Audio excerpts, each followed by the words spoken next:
is like the Lord. He is worthy to us and give him a praise. Who is like the Lord? There is no one who is like the Lord. He is strong and mighty. Who is like the Lord? He is worthy to stand up and give him a praise. Praise the Lord. Praise the Lord.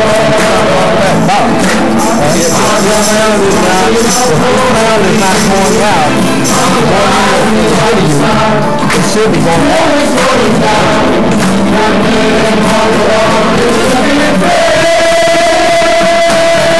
Use your speaker mic, right?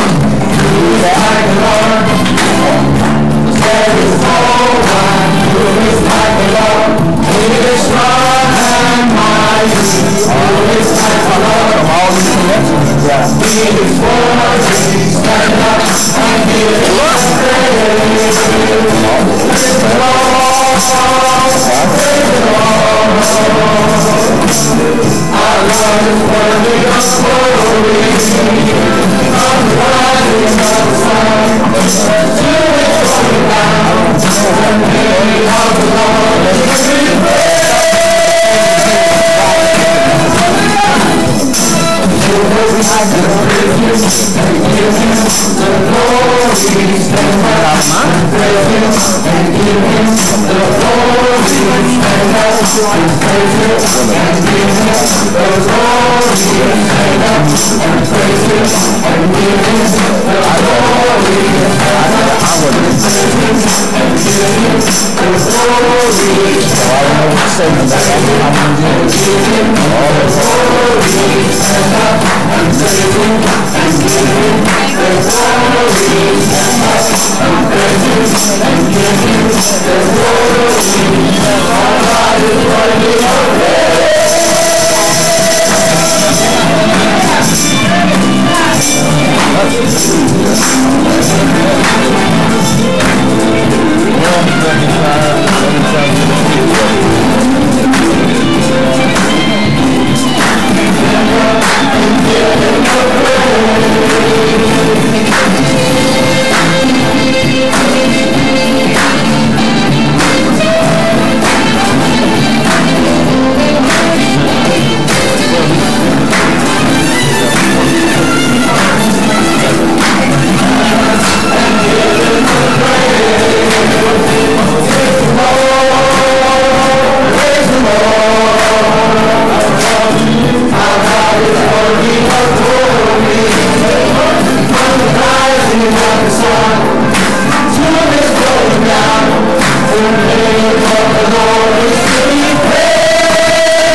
Before the message, we have the special song.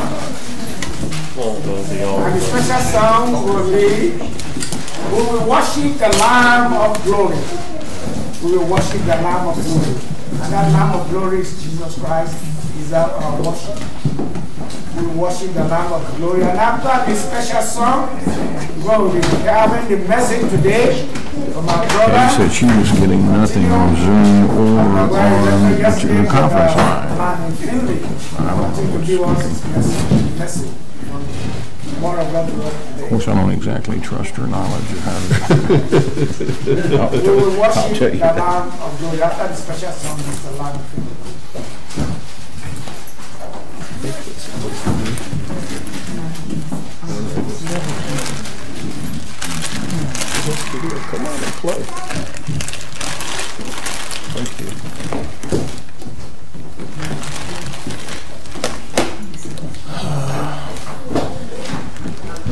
We got to make sure it's the right number. Is she on the right number? I don't know, man. Gay gave her the numbers. Okay.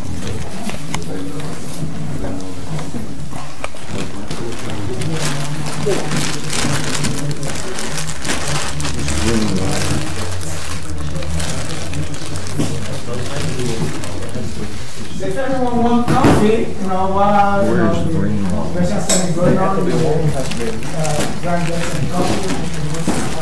What's up? Nothing, I'm just checking. Sure we get the green one. I don't know where our other one is. Here. Yeah, pull it out. Look it up.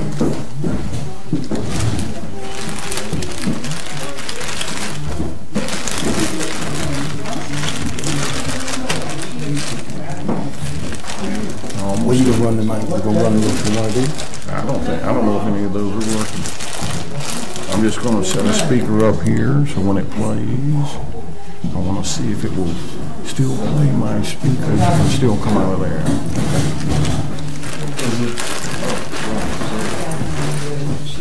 We come here for you.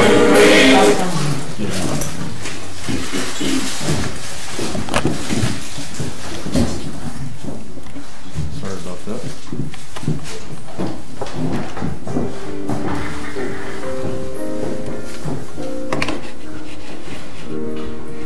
We will worship the Lamb of glory.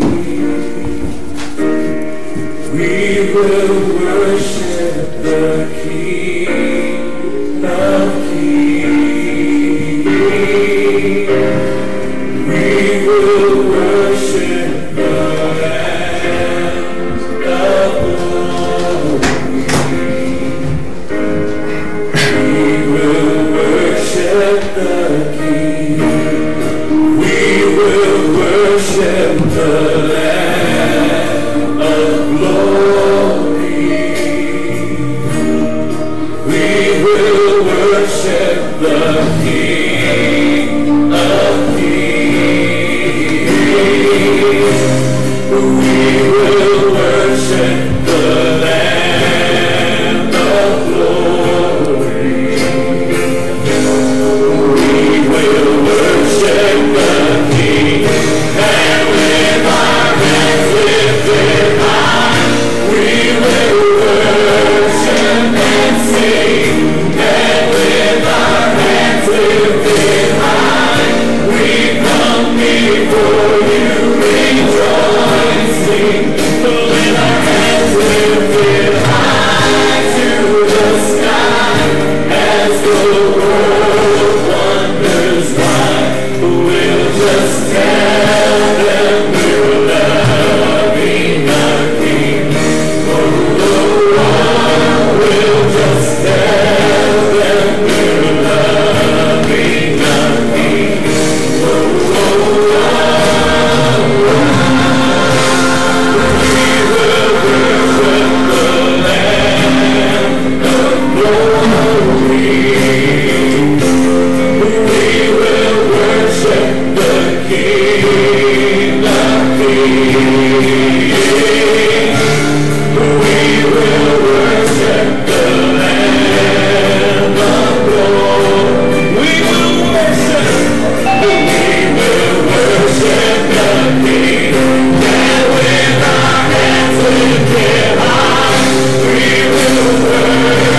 just tell them we're loving our King. We're loving our King. And with our hands lifted high, we will worship and sing. And with our hands lifted high, we come before you rejoicing. With our hands lifted high to the sky, as the world wonders why, we'll just tell them we're loving our King. Whoa, we'll just tell them we're loving our King.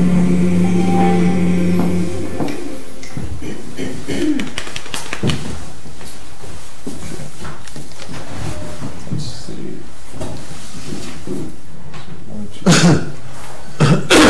Exit out of here.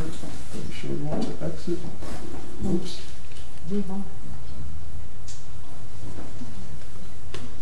Okay.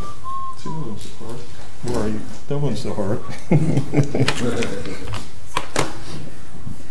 I just want to make a real quick announcement. I'm not the one giving the message, Mr. Oh, yeah, I might want to speak over here. Oh, this is good. I hope. Was it coming? Oh, okay. Yeah. So we have some new equipment this week. I'm sure people have noticed. It's hard not to notice. And this is thanks. Yeah. Oh, Rosemary's just noticing. That's the one he has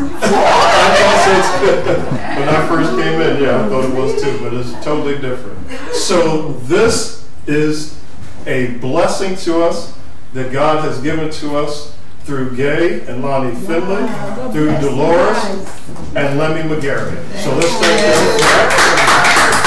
I'm assuming Joshua approved the purchase. Yeah, he approved the purchase. So thank you very much for that. So we're trying to work out some of the details. So right now, he's going to be giving his presentation via Zoom, which is not necessary for anybody in here. It's just people who are outside of the building. So if you're outside of the building and you want to view the presentation via Zoom, you have to have Zoom downloaded on either your phone, your tablet, or your computer, one of those three. And all you have to do is install it. You don't have to do anything fancy, just install it. After it's installed, when you click on it, there's an option for join. And you just click on that option for join, and then you want to put in this number for today. We're trying to get it where it's the same number every day, but today I wasn't able to do that, unfortunately. So that's my fault, but it's 885-859-623. So if anybody wants to see the presentation via Zoom, it's 885-859-623. Now, because of the setup, we have the presentation is going directly to the television. So you will be able to see the video, the presentation, but you won't be able to hear via Zoom. So there's a second thing you need to do. Zoom is via the computer, via internet.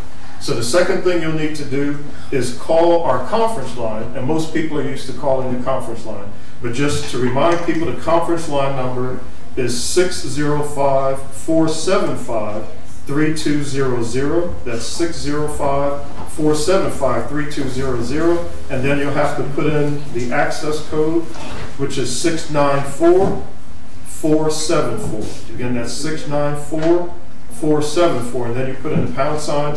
You'll be able to hear what is going on as well as see what is going on. Okay? So yeah, any questions about that? Is there a delay? No, there's no delay. Right, there's no delay. So you should be able to hear and see as the presentation is going on.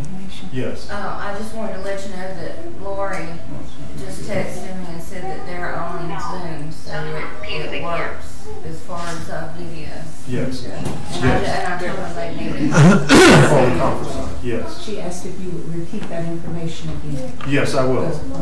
For the phone? For the phone and listen. See, Okay. well, the information you gave. Yes, so for the phone to be able to hear, it is 605-475-3200. Again, that's 605-475-3200. And then the access code is going to be 694-474. Again, that's 694-474. And then you put in the pound sign or the asterisk afterwards. So that's going to give you the audio. If you connect to Zoom, that's going to give you the video. Now we'll try to work it out, obviously, where we can do all at one time. I will say that if we were not sending the audio directly to the TV, if it was coming straight from the computer, then you could hear it via Zoom. Okay? So we're still trying to work that out where we can make it to the TV, plus to go out to Zoom.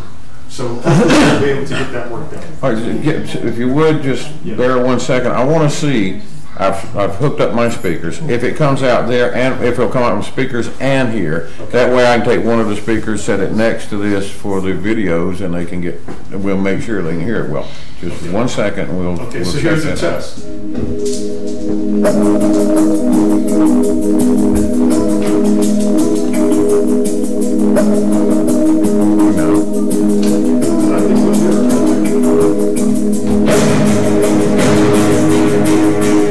All right, and I just wanted to check that out, and as another possibility. Okay, so people on the conference line, if you don't mind, just for a second, unmute your phone and tell us if you can hear the audio. So anybody who's on the conference line, just for a second, unmute your phone.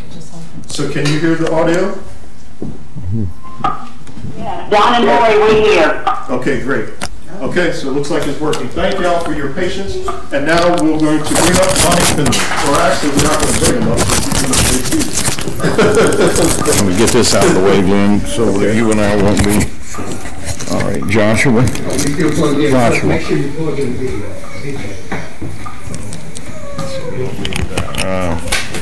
These are not working as well. This is not working, correct? Yeah, we don't need that. Okay. I don't know if it's working there, but it's plugged into here. It should be going through. This one is. That one is, okay. It should be working. These two should be. Yeah, but I mean, is anybody getting it out in the field? I mean, we know that's going in. Because I want to move this out of the way if it's not going to be of any use. Yeah, Joshua, just set that down in there. I don't know how that will stay on. Sometimes it's just like, click for a moment.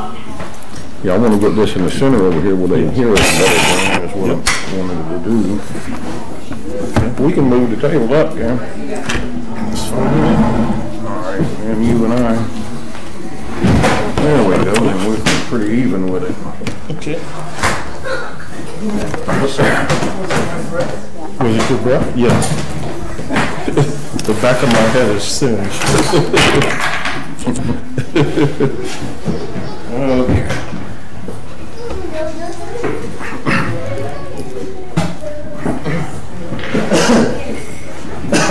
Well, I like this having a presentation partner to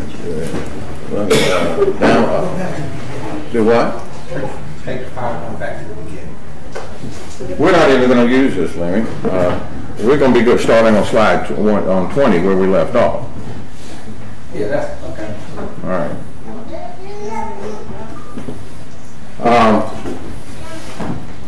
Where was I? Presentation partner. I had something I wanted to Presentation partner. Oh, well, let me ask you, Glenn, do you know anybody at Emory in the audio-visual department that we might get over here and help us? I mean, we'll pay. I don't know anybody, but I can ask. You know, would you see if there's somebody there that we can just bring in that's a top expert on this and say, this is what we want to do? Right. And see, and take the burden off us, and obviously somebody that knows this every day, and if they're in that department at Emory, they ought to be able to run with it. I hope so. Yeah. All right, that's first thing, because if we can get someone during the week, we'll meet them over here and see if we can make all of this work here. But I want to go back and talk about this presentation for a moment. If you would kind of be as quickly as possible and just kind of hit the high points. I don't know who was here yesterday. Just a few of the high points in the moment that we covered last week, just as a review. We don't need to elaborate on them much, but blah, blah, blah. Okay. All right, I just want to say this, that, brother, it's very important why we are talking about this. And the reason why it's important is because don't think, just because we're talking all of this, about all of these Jewish, subjects, that, well, why does this relate to us? How does this relate to us as Christians? Again, we're going to show you how it relates. We're going to show you how they've already system has already invaded your lives. It's already got us in bondage, and you don't know it. We're also going to show you what the future holds as this continues to draw the noose around our necks. It's going to be very important for every Christian. It's going to mean our lives. But first, we've got to learn the system. And we've got to lay this foundation that we started last week. And we're going to take it slow, and we're going to make sure that everyone understands the background of all of this. It's working among us feverishly. It's been working here since 1944, and it has grown and unbelievably. I don't know how far we'll get today, but we'll see. It's in every major world power. It's in every major world leader. It's in every major educational institution. I want you to understand as well, brethren, that we do understand that what Lemmy and I are presenting is not about taking our eyes off of the Roman system. We do agree and believe that that Roman system, which is already the fourth beast, which took away God's Sabbath and holy days, that it changed the times, that system is working and is a worldwide system. But it's not the only system Satan has working. And we want to introduce you to this system. You make up your own minds about it and to what degree and where you think it fits in prophecy. And we're going to talk about that at the end of this. But you're going to be amazed how the tentacles that this has and the power. It is going to rival, but probably be second in line, but it will, as you'll see, it will rival and work in conjunction with the Roman system, at least to a certain point. Then there may be where they collide with goals.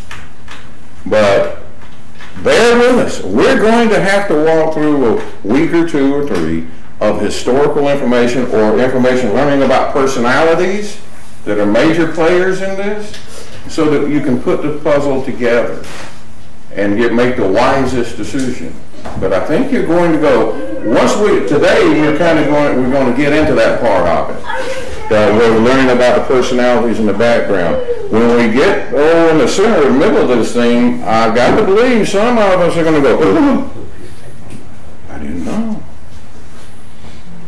So it's important for us to, the Father gave the book of Revelation to Jesus Christ to give to the church to reveal.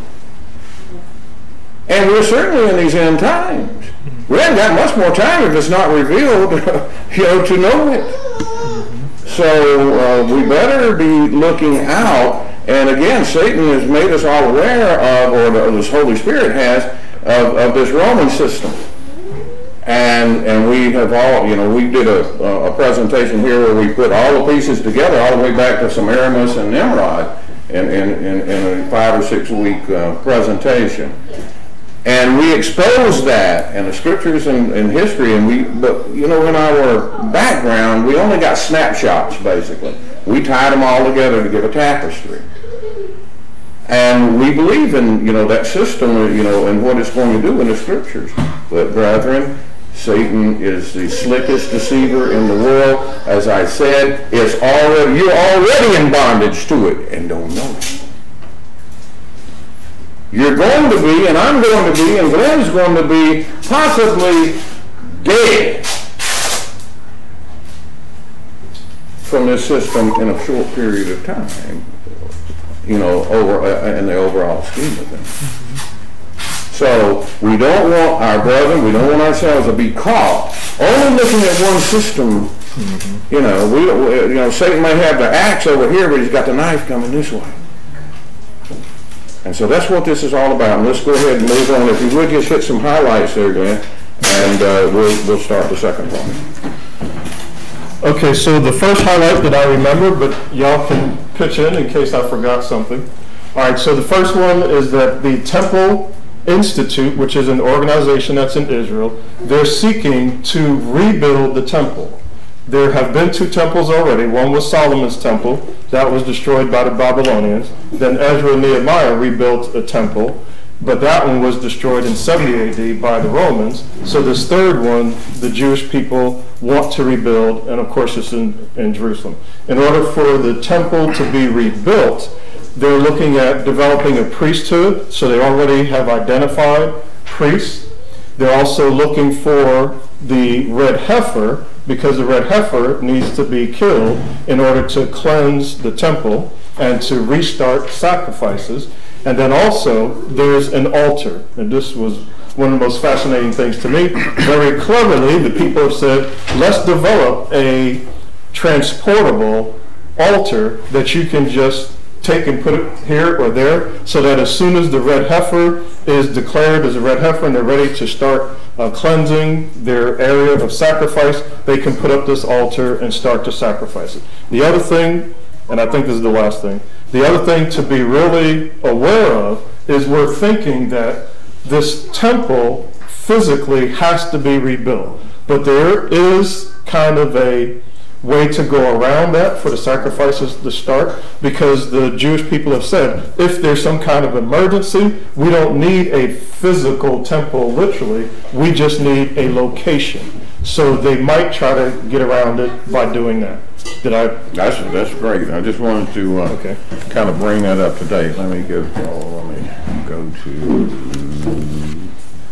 slide 20.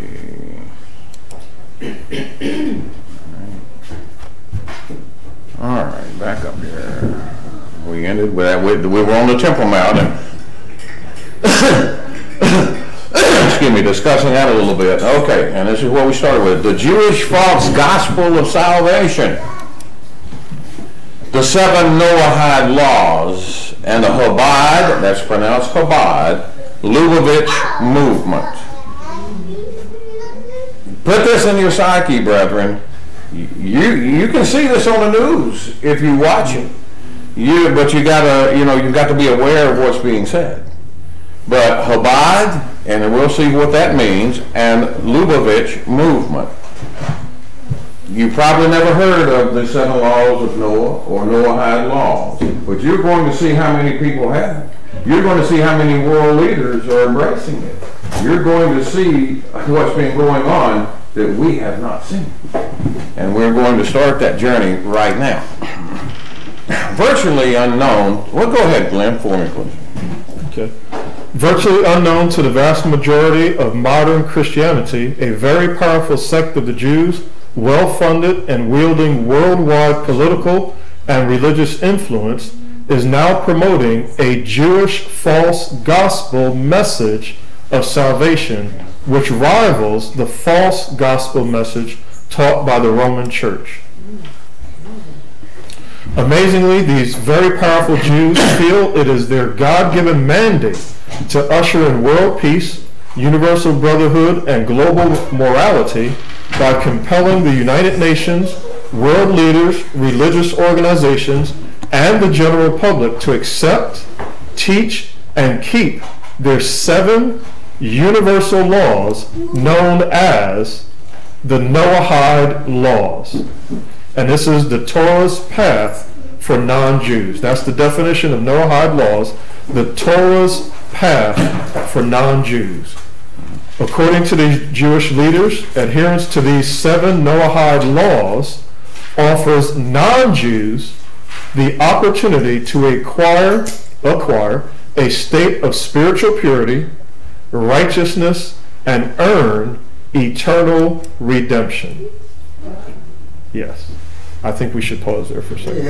That's pretty heavy. Yeah. Okay, so according to these Jewish leaders, adherence to these 7 Noahide laws offers non-Jews the opportunity to acquire a state of spiritual purity, righteousness, and earn eternal redemption. And that's why it's the path. Yeah, that's what we're talking about. Their plan, their false plan of salvation. Yeah. Okay. Is this just another unfounded conspiracy theory, or an ingenious plan created and promoted by the spirit of Antichrist? We will let you be the judge. All right, well, I'll take it for a month. But why Noah? What in the world has Noah got to do with all of this? See the word Noahide. They're also called the 7 laws of Noah, Noahide, the laws of Noach, and then they've got several others. And in some places they call it the Rainbow Covenant, because Noah and the rainbow. Okay. Well, that's kind of been superseded today by the Rainbow Covenant. Yeah. All right. Since the human race was spared, this is their reasoning of, these laws of Noah and where they came from.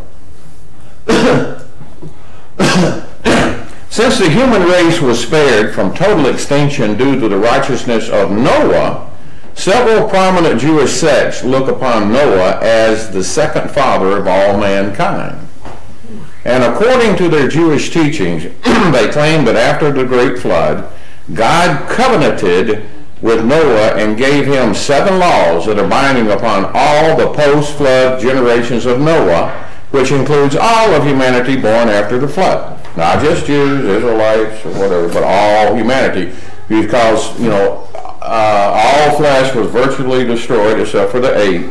And by Noah, here comes mankind again, multiplying. So they look at him as Adam as the first father of humanity, and then Noah as the second father of humanity. Okay. And we'll see this and them talking about it. We're going to, we're just prepping this now. The powerful Jewish sects that promote the Noahide laws, now these Jews believe that only Jews are obligated to observe the whole Torah, or 613 commandments. Only if you're a chosen person, only if you're a Jew, should you keep it. And in some cases, Maimonides, and we'll go into him a little later, even said it's the death penalty for a non-Jew to keep the Sabbath. But he can be saved through the Noahide laws. But they won't allow him in some cases to keep the Sabbath or the holy days. They're not worthy to keep that. All right. But that goes on to say they believe that non-Jews who keep these 7 laws are considered by God to be the sons of the covenant of Noah. We'll also be hearing the term B'nai Noah. That means the sons of Noah throughout this. They are the sons of Noah. They're righteous Gentiles and guaranteed a place in the world to come. Obviously, nowhere in the Bible do we find a compiled list of the 7 laws of Noah. The principal source for the compilation of the 7 laws is the Babylonian Talmud. Yeah, they're pretty much, they're in the scriptures scattered around, but not in any kind of list. And we'll see how they are manipulating this, as we move in the presentation. They basically come from the Talmud, which is considered sacred to modern Orthodox Judaism. These 7 laws are mostly derived from the Talmud's interpretation of Genesis 2:16, given to Adam, and Genesis 9:4 through 6, given to Noah. So they combine these things. All right. So, how do Jews figure that these 7 laws come from both Adam and Noah? Well, we're going to answer that right now.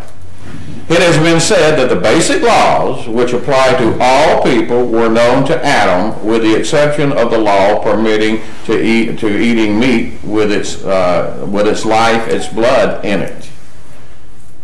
This particular law was not made known to Adam because meat for food was not given to him and his descendants in the beginning.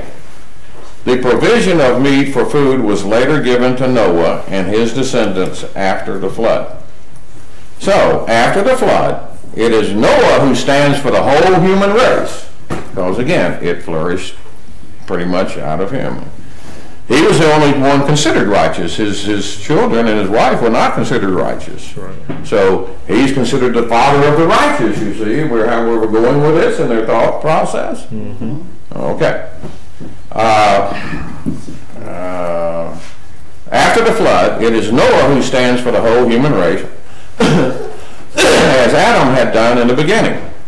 Consequently, these laws, which are actually 7 categories of laws, are commonly designated as the 7 commandments of the children of Noah, B'nai Noah, or the 7 laws of Noah, or the Noahide, the Noahide laws.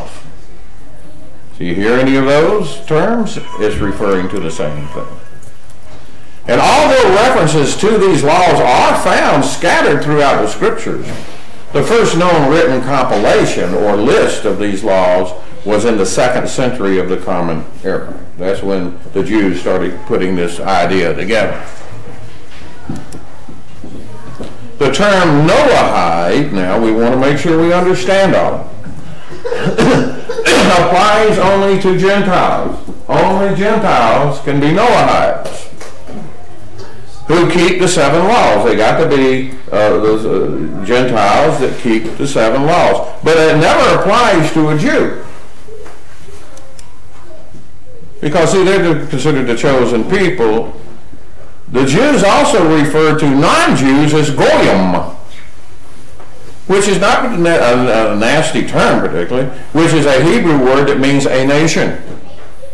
Just like when God calls in Exodus 19:6, God even calls Israel a goy in Exodus 19:6. You shall be to me a kingdom of priests, a goy kadosh, a holy nation. You got to start thinking in the Jewish mindset, brethren, with this, and it won't be hard to do once we start pushing deeper into this, because you're going to see so many videos and different things. We're not leaving this to anybody's guesswork or just what we're saying. We're going to back everything up as we always do. Universal Noahide. Now,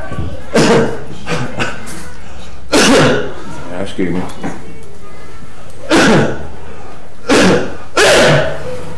Sinuses is going nuts on me.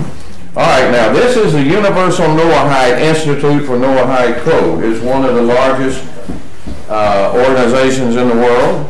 It has very high-reaching power.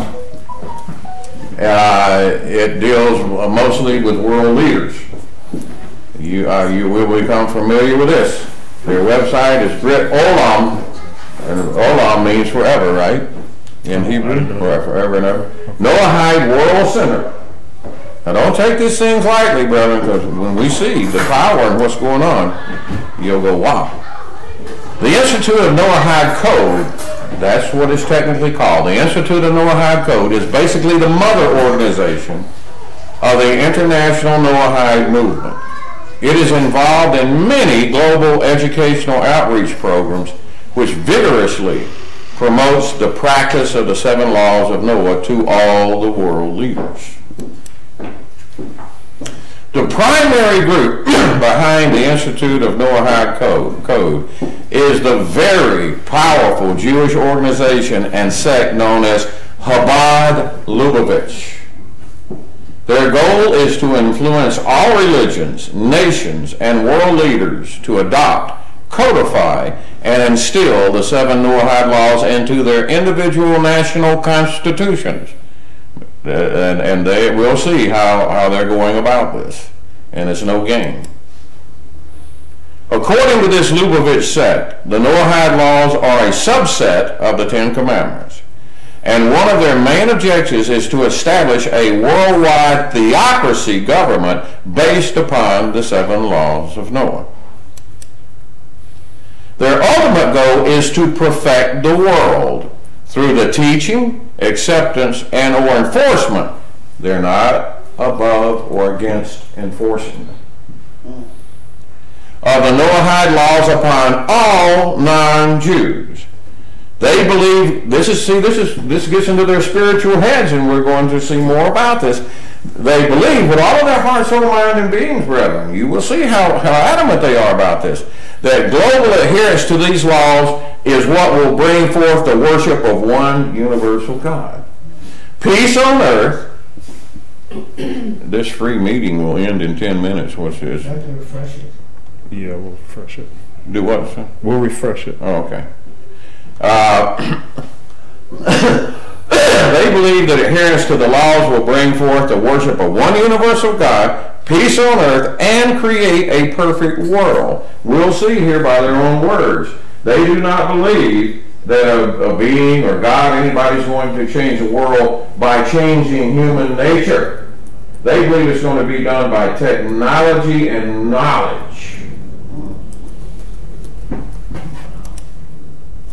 And obviously, we will be reviewing each of these 7 Noahide laws. But first, let's investigate the origin, history, and makeup of the Lubavitch organization, its early spiritual leader, and its modern leadership. Now, get familiar with this gentleman here, because he'll be everywhere throughout this. This is Rebbe, and that's another name for a rabbi, but a spiritual leader. And he's called Rebbe Rabbi Menachem Schneerson. You will learn a lot about him, and he's he passed away in 94, but not without leaving worldwide influence. And some people even believe he's the Messiah that will come back. And we'll see who goes to the gravesite that we know today in high political power and prays at his grave. You'll be amazed. Held is one of the greatest Jewish scholars of all time, and I want you to know this gentleman right here, brethren, because he is responsible for creating the mindset of this movement, and he's going to be responsible for many, many, many Christians' death. So let's get in. Let's really zero in on this gentleman. There's no game with him. He was a 12th century scribe, rabbi, considered the greatest rabbi since Moses. His first name is Moses, and we'll see how high esteem they hold him. He pretty much is the scribe and made the supplements to the Talmud that explains the Talmuds, and he's looked at by the Jewish community and the Orthodox religious leadership of the Jewish community as right under Moses of the Bible. Powerful thing, man. Was a powerful man. So let's get going with it. Now, held as one of the greatest Jewish scholars of all time is this Lubavitch's movement's ancient spiritual leader, Moses ben, now why will we pronounce this, and let's get it right, because I want you to remember these things, brethren. You will bump into it in the future. It's coming after you. You don't have to go after it. Wow. His name, the way you pronounce it, is Maimonides. Well, I guess one of the best examples, M-Y, like Glenn's money is my money. That is funny. Hey, I didn't think it was that funny. And then like monsoon, Maimonides, also known as the Rambam. And we're going to see what that means. It's a very powerful acronym. All right, now here's where I'm going to start scrolling. All right, I'm going to jump you in here in just a minute, Glenn. I want to lay a couple of foundations here. All right, this is from Chabad.org. Let's see if I can pull it over here. You can see it, but I pulled it where we could see. All right. From Chabad.org. Chabad is the most powerful Jewish sect in the world. My company does work for some of the rabbis on their homes and rental properties. Very nice people, but you're going to see, what goes on behind the scenes that you don't know. Maimonides, his works and life. This is important. Every key, everything that's underlined, brethren, it is important, and we're going to investigate everything here. This is from the Jewish Chabad Centers themselves. So, Rabbi Moshe ben Maimon. He's a Talmudist. They believe in the law, very much in the law, but they have another aspect. They're also into Kabbalahism and Jewish mysticism, as we're going to see. He was a halachist, a physician, a philosopher, and a communal leader, known in the Jewish world by the acronym Rambam, and to the world at large as Maimonides. He's one of the most important figures in the history of Jewish scholarship. Now, this is from the Jewish people talking themselves, so you start to see how they reverence and respect and revere this man. Today, let's go back here. Rambam, to the world as large as Maimonides, is one of the most influential of the scholarship. On his gravestone were inscribed the word "from Moses to Moses, none arose as Moses." So they put him on the same line as Moses. And that's a lot when you're talking to a Jew. Mm-hmm. When you raise somebody to Moses' height, that's a lot. Today, many hospitals and schools across the globe are named after Maimonides, and to this day, students worldwide pore over his scholarly works. No small player in this, brother, and you'll see. Now let's go here, and let me expand this. All right, let's see if that's as big as we can get it. We can go a good bit bigger. Oh. What about this? All right, here we go. Now this is from My Jewish Learning, Jewish site. It's kind of an encyclopedia site. He does a lot of nice things here. Maimonides, Rambam, and his text right here. One of the greatest Jewish scholars of all time. He was both a traditionalist and an innovator. Now, we probably won't read all of this, but I have highlighted some areas that we want to know. Glenn, you want to run with it for a little bit? Sure. Okay, so Moses Maimonides, also known as the Rambam, was among the greatest Jewish scholars of all time. He made enduring contributions as a philosopher, legal codifier, physician, political advisor, and local legal authority. Throughout his life, Maimonides deftly navigated parallel yet disparate worlds, serving both the Jewish and broader communities. Maimonides, and that's a tough one to pronounce, but anyway, Maimonides was both a traditionalist and an innovator. Although he endured his share of controversy, he nevertheless came to occupy a singular, unquestioned position of reverence in the annals of Jewish history. Moshe ben Maimon was born in 1138 or late 1137 AD. That's AD. They don't say AD, but that's what we say. So Maimonides is the Greek translation of Moses, son of Maimon, whereas the acronym Rambam is its Hebrew equivalent. He grew up in Cordoba in what is now southern Spain, reared in a prosperous, educated family. The young Maimonides studied traditional Jewish texts like Mishnah, Talmud, and Midrash under the tutelage of his father Maimon.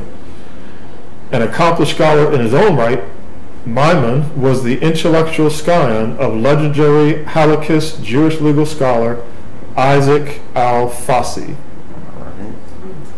So Maimonides also studied secular subjects like astronomy, medicine, mathematics, and philosophy, a medieval liberal arts curriculum, so to speak. He was particularly captivated by the Greek philosophers Aristotle and Plotinus. Their ideas persuaded him that reasoned inquiry was not only reconcilable with Judaism, but in fact its central discipline. Blessed with a prodigious memory and ravenous intellectual curiosity, Maimonides adopted an expansive view of wisdom. He had little patience for those who cared more about the prestige of scholars than the merits of their assertions, and admonished his students, "You should listen to the truth, whomever may have said it." And we probably will need to refresh this How you do that? because it's less than a minute. I don't remember. But we'll find it. You want me to bring it up? Yeah.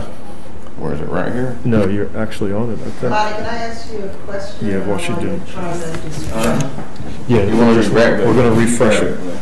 Now, is this, are these two scholars or religious men popular and well-known here in the United States or just in Jerusalem, in Israel? Around the world. So all the Jewish, those Judaism religious worshipers are familiar with these characters? Oh, yeah. Very popular. Yeah. It's not just in Israel. Maimonides is held responsible for knowing and interpreting all the books of the law so that people could understand it appropriately. As we will see as we keep walking down this, and he is looked at in the world of jewelry as, again, the whole world of jewelry around the world looks at this man as Moses, as a second Moses. Wow. So all the synagogues, all the leaders, they know Maimonides. Right. Wow. You know, he's just not some ancient figure tucked away in the history book. Hold on just a second. All right. Does anybody else have a question while we're trying to get this? Yeah, I was going to the Chabad.org site. They may have worded it differently. I know you said that there's three main things that they focus on. They what?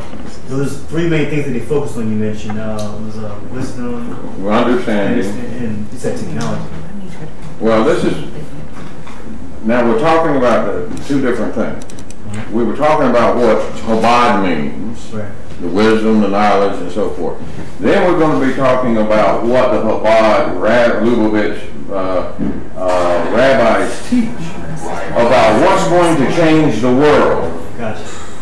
It's not going to be a change of man's heart. It's going to come about by technology being able to introduce so much knowledge that man is going to come to the understanding on his own that this is a better way to live, and we should live, you know, to be kind to one another without any involvement from God or anyone. Like, similar like the Protestants say, call on the name of Jesus. You don't have to do nothing, but you call on the name of Jesus, that's enough to get you. That's their way of saying. Well, they're saying, we're kind of getting ahead of ourselves a little bit. Being the, quote, chosen people, they believe that everything God has ever done was for the benefit of them. Right. And that God is going to change this world through being able to continue to take technology to a man being able to take technology to a point that the wisdom of man permeates, you know, pretty much the psyche of man and brings about a change, not from, you know, the Holy Spirit of God changing one's heart. Right. It's all about a physical thing. Right. And we'll see that pretty soon here. Okay, we're going to also have to do something. Okay, so, Marilyn? So there's a new meeting ID? I didn't know it would do that, but it is doing that. Online has to Yes. plug in the new ID. Yeah, sorry about that. We're still working out some of the kinks. So sorry. Can't you set the time of the meeting? We'll find out. If y'all want to go to meeting, you set how long you're going to be. Yeah. I usually put 3 or 4 hours. 620-444-836.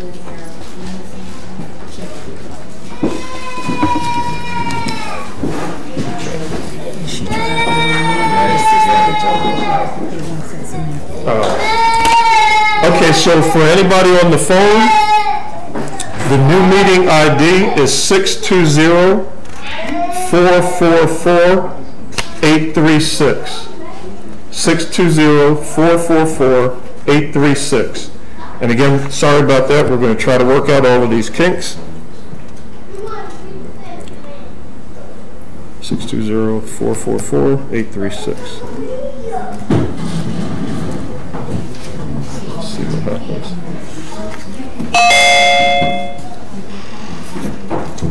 Okay, he needs to share his screen. Does it end it too?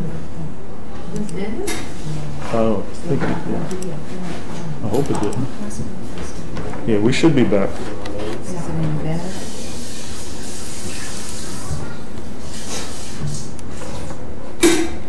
We should be back. Did you say 620-444-826? 836.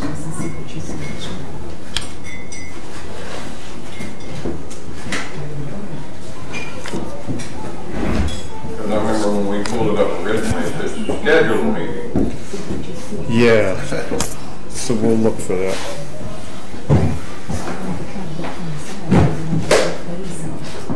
Tell me when you're ready. Yeah, we're ready. All right, okay. Okay. So, let's see, where were we here? Let's see, was there anything I had circled? I think it was the next one, actually. Well, yeah, it must have been, because that was a short one. Yeah.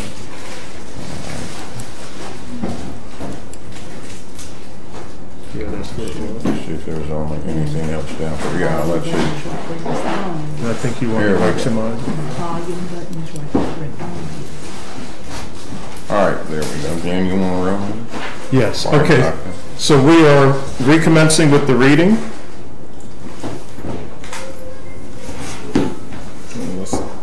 I'm trying to get my screen. This will answer some of the questions you had as well, Ron said.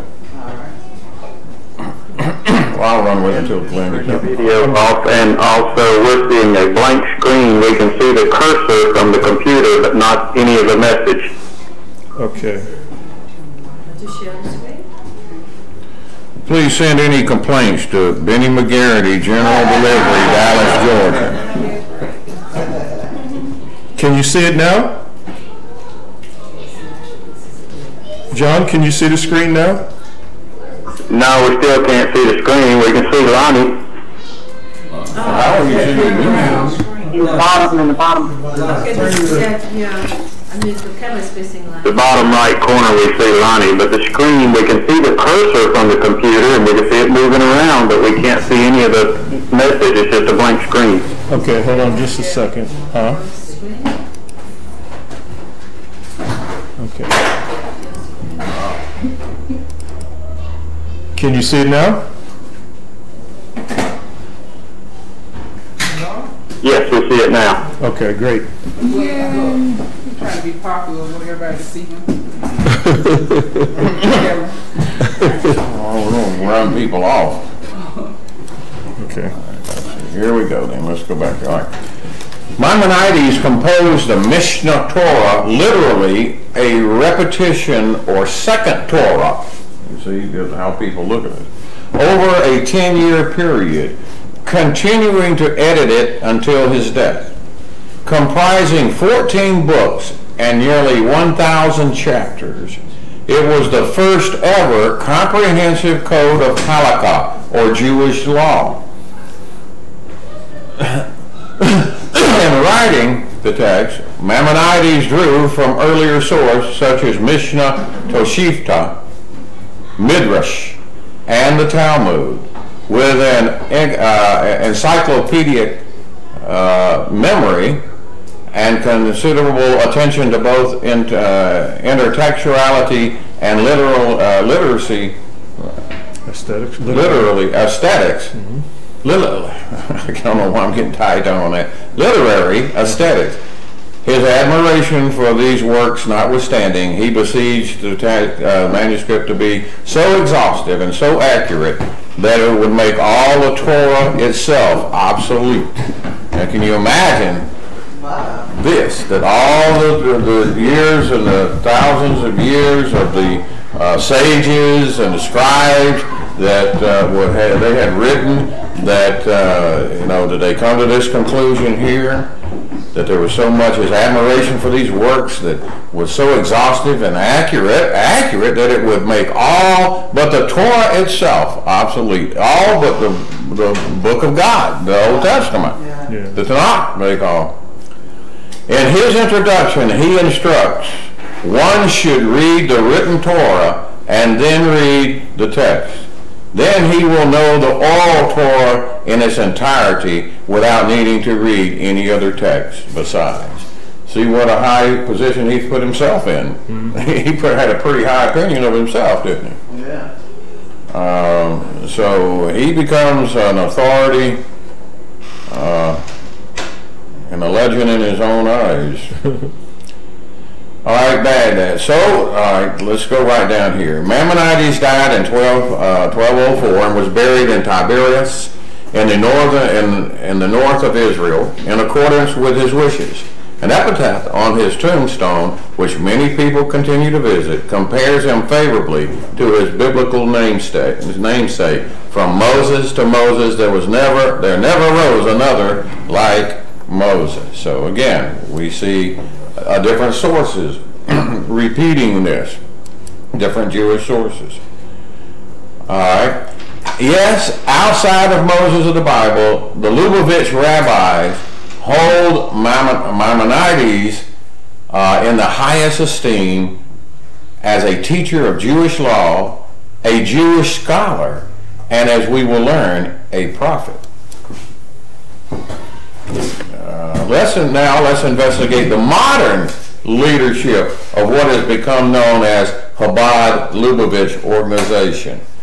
Now, Maimonides was in the 12th century was the one that started, the thought and the concept of this Lubavitch movement. It's actually 250 years old, and it came out and it started out of Russia, as we'll see. The Jews in Russia. But the modern leadership is this gentleman here. They call him Rebbe Menachem Schneerson. Let's see a little bit about this Lubavitch movement, because this is important. You'll see down the road where we're going to make a tie to this organization and the world leaders. So everything's important that we're learning to carry with us along in the presentation, brethren. We're not just putting this up here to be confusing or to be boring. It will come to life about why we needed to cover all of this. All right, again, from the Chabad.org, ask the rabbi about Chabad Lubavitch, the philosophy. Chabad Lubavitch is a philosophy, a movement, an organization. It is considered to be the most dynamic force in Jewish life today. Don't take it lightly. They don't. The word Chabad is a Hebrew acronym for the three intellectual faculties of, meaning wisdom, comprehension, and knowledge. That line got there, I could not get it out.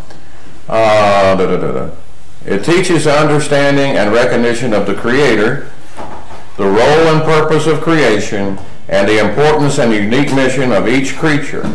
This philosophy guides a person to refine and govern his or her every act and feeling through wisdom, comprehension, and knowledge. See, we're starting to flow into that. It's about attaining knowledge. You see, that's what the very name Chabad, it means. It means these three words here. The word Lubavitch is the name of the town in White Russia. I didn't know there was a white and black Russia. Like Russian drink. Well, there you go. Rusty nail or something. The word Lubavitch is the name of the town in White Russia where the movement was based for more than a century. Appropriately, the word Lubavitch in Russian means the city of brotherly love. Yeah, like how about that? The Russian version of Philadelphia. Yeah. The name Lubavitch conveys the essence of the responsibility and love engendered by the Chabad philosophy toward every single Jew. What about humanity? Toward every single Jew. So we're going to start to get a mindset let's don't forget as we move through this, we've got to start building an understanding of the Jewish thought process, as well as what their feelings really are about non-Jews. Right. And as you see in everything that we'll read, their focus first is for the Jew. But they have this salvation program for the non-Jew, but we're going to find out why. What's their motive? What's their intent behind this? Right. Is it all this brotherly love stuff that they're throwing out here, or something more sinister going on? The movement, following its, let's see, did we read? Oh yeah, we did. Following the its inception 250 years ago, the Chabad-Lubavitch movement, a branch of Hasidism, swept through Russia and spread in surrounding countries as well. It provided scholars with answers that eluded men. See, it starts to get into mysticism. I don't know why I keep losing my place with this thing. It swept through Russia, let's see, and it provided scholars with answers that eluded them, and simple farmers with a love that had been denied them. Eventually, the philosophy of Chabad-Lubavitch and its adherents reached almost every corner of the world and affected almost every facet of Jewish life. The movement is guided by the teachings of its 7 leaders. And they start to go back, to talk about some of the leaders of there in the beginning. These leaders expounded upon the most refined and delicate aspects of Jewish mysticism. Now this is coming from their own side. Creating a corpus of study thousands of books strong. I want you to understand this, because what it really is getting back to is what, from a Jewish standpoint and a biblical, and kind of tying the Old Testament into this, it's more of a, its sister would be the New Age movement. So it starts to get, as we'll see, it starts to get very metaphysical very quickly. We're going to see in just a moment as we lay this foundation. Let's see. They personified the age-old biblical qualities of piety and leadership, and they concerned themselves not only with Chabad-Lubavitch, but with the totality of Jewish life, spiritual and physical. No person or detail was too small or insignificant for their love and dedication, again, toward you.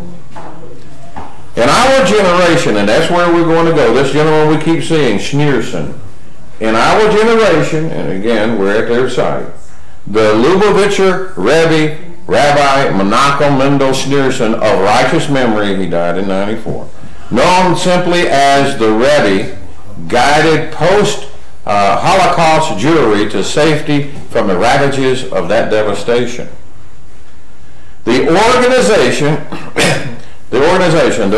of today's Chabad-Lubavitch organization can be traced to the early 1940s, when the 6th Lubavitcher Rebbe, Rabbi Yosef Schneerson, they do it a little bit different, of righteous memory, died in 50, appointed his son-in-law, Schneerson, and later successor, Rabbi Menachem Mendel, to hear the newly founded educational and service arm of the movement.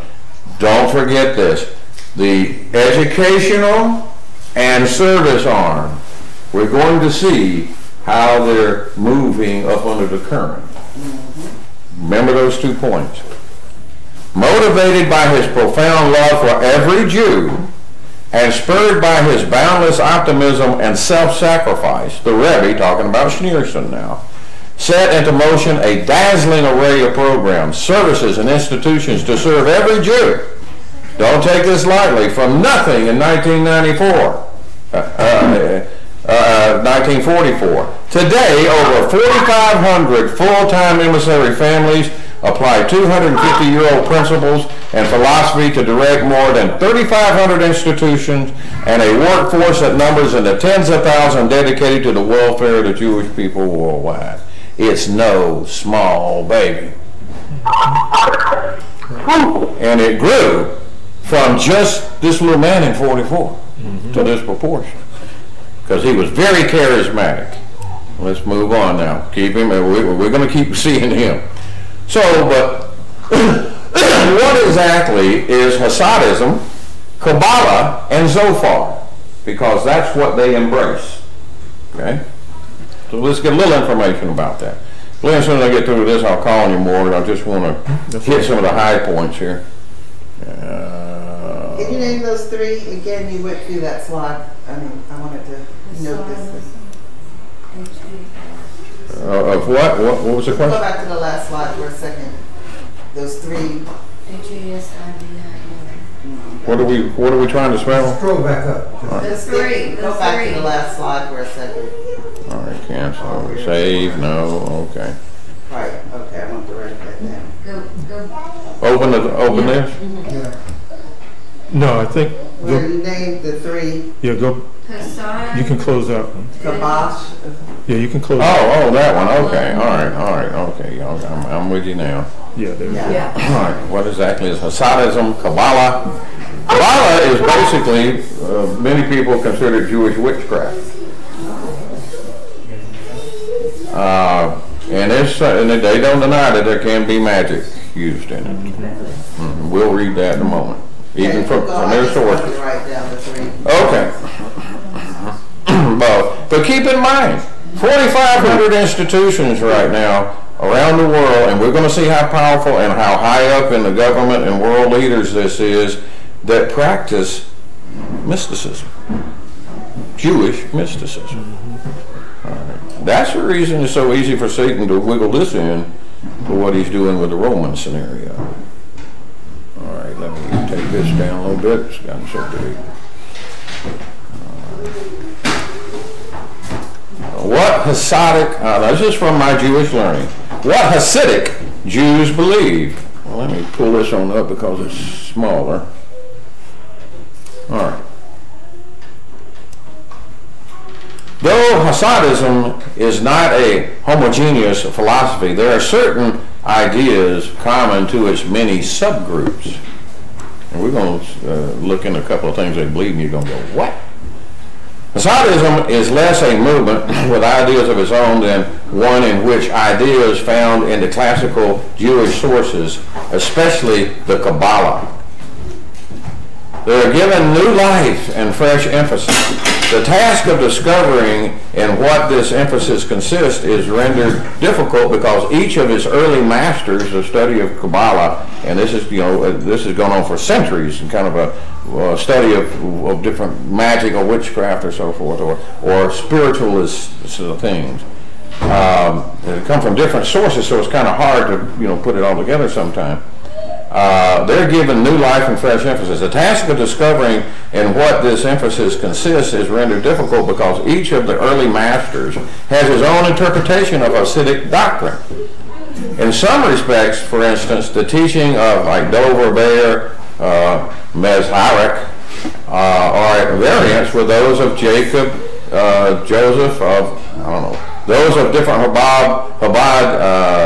those of Chabad different from those of Breslov. Let's get on down here. Why? It goes on down here. This is where we start into a little bit of what they're into. Okay. There we go. An idea common, though, to every variety of Hasidism is that of pervasiveness of the divine presence. Behind and in all created things, they believe, is the divine energy that keeps them in being. The Kabbalistic doctrine of holy sparks, they call it, inherent in all things, is laid under tribute, marshaled in Hasidism to reject asceticism. Though a few Hasidic masters did pursue the ascetic way, that means just a more legal way. The asceticism is you're just obeying the legal law from a legal perspective. Right. The ascetic, by abstaining from food and drink and other worldly pleasures, fails to set free the holy sparks clamoring to be released from the demonic forces. See, they believe that the demonic forces have those holy sparks in captivity in us and all things. Is this just the Jews that have this holy spark? Yeah. That's what they believe. Yeah, that's what this is. The followers of Hasid. All right, the task of the true Hasid is to rescue the holy sparks by engaging in worldly pursuits in a spirit of sanctity. This is the meaning of the order ideal of, I guess, gavakut, or attachment to God as applied. The Hasidism were, of course, observant Jews. They're very strict. But for them, the precepts of the Torah were to be carried out in love and fear of God, and were at the same time the means to love and to fear. But they do it more in a new age, like everything is wonderful, you know, blah, blah, blah. Fear in Hasidism usually refers to the sense of awe in God's presence. In the classical works of Hasidism, there's very little reference to the fear of punishment in hell or in this world as a motivation for leading a good life. Love and fear, as the Baal Shem Tov is reported to have put it, are the two wings by which the soul soars upwards. And we're going to look at a lot of soul stuff here. Well, not a lot, but get an idea of, you know, again, what they think and what they believe. I just, you know, once we get this information, we're going to start soaring ourselves and really understanding more about this movement. We're almost done with this, laying this type of foundation. All right. Okay. Here is from Kabbalah Center online itself. This is the home base for Jewish Kabbalah. Okay. What is Kabbalah? Kabbalah is an ancient wisdom that reveals how the universe and life work.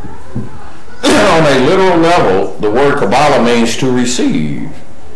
It's the study of how to receive fulfillment in our lives, how to reach this plateau of peace, like yoga, you know, things like that is basically, from another perspective, what it boils down to.